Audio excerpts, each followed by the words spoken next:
నమస్తే.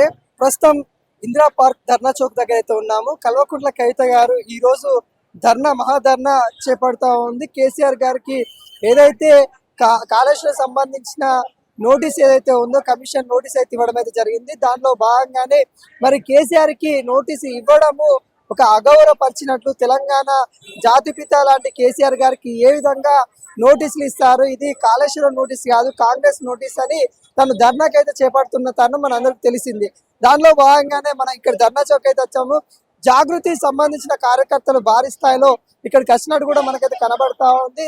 ఆ జాగృతితోని అదే విధంగా మహిళా సంఘాలు కూడా అధికంగా వచ్చినారు. కేసీఆర్ పైన ఏవైతే రూమర్స్ వస్తా ఉన్నాయో వాటి మీద అయితే మరి కల్వకుంట్ల కవిత గారు ఫైర్ అయ్యారు. ఏదైతే కాళేశ్వరం సంబంధించిన ప్రాజెక్ట్ విషయంలో కూడా చాలా పెద్ద ప్రాజెక్ట్ అది. ఆ ప్రాజెక్ట్ లో ఒక 3 పిల్లర్లు కుంగిన మాత్రాన అది మొత్తం అయిపోయినట్టు కాదు అన్నట్టు కూడా తను వ్యక్తం చేస్తా ఉంది. అంటే ఏదైతే కాళేశ్వరం సంబంధించిన దానిలో అక్రమాలు చోటు చేసుకున్నాయి, అక్కడ పిల్లర్ కుంగడం వల్ల ఒక విచారణ కమిటీ అయితే చేపడుతూ ఉన్న తరుణంలో ఇదంతా జరుగుతూ ఉన్న నేపథ్యం అయితే వస్తూ ఉంది.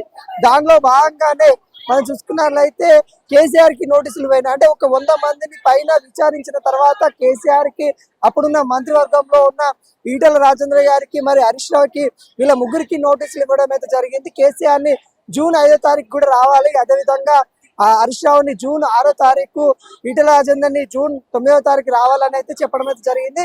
కేసీఆర్ అనివార్య కారణాల వల్ల జూన్ 5వ తారీఖు నేను రాలేను, 11వ తారీఖు వస్తానని కూడా కమిషన్ కి అయితే రిక్వెస్ట్ లెటర్ పెట్టడం అయితే జరిగింది. కమిషన్ కూడా ఒప్పుకున్నట్టు కూడా తెలుస్తా ఉంది. దీంట్లో కూడా కొన్ని అనుమానాలు అయితే వస్తా ఉన్నాయి. కేసీఆర్ గారు మరి ఎందుకు ముందే వెళ్ళట్లేదు, తర్వాత వెళ్తా ఉన్నారన్న నేపథ్యం కూడా మనకైతే కనబడతా ఉంది.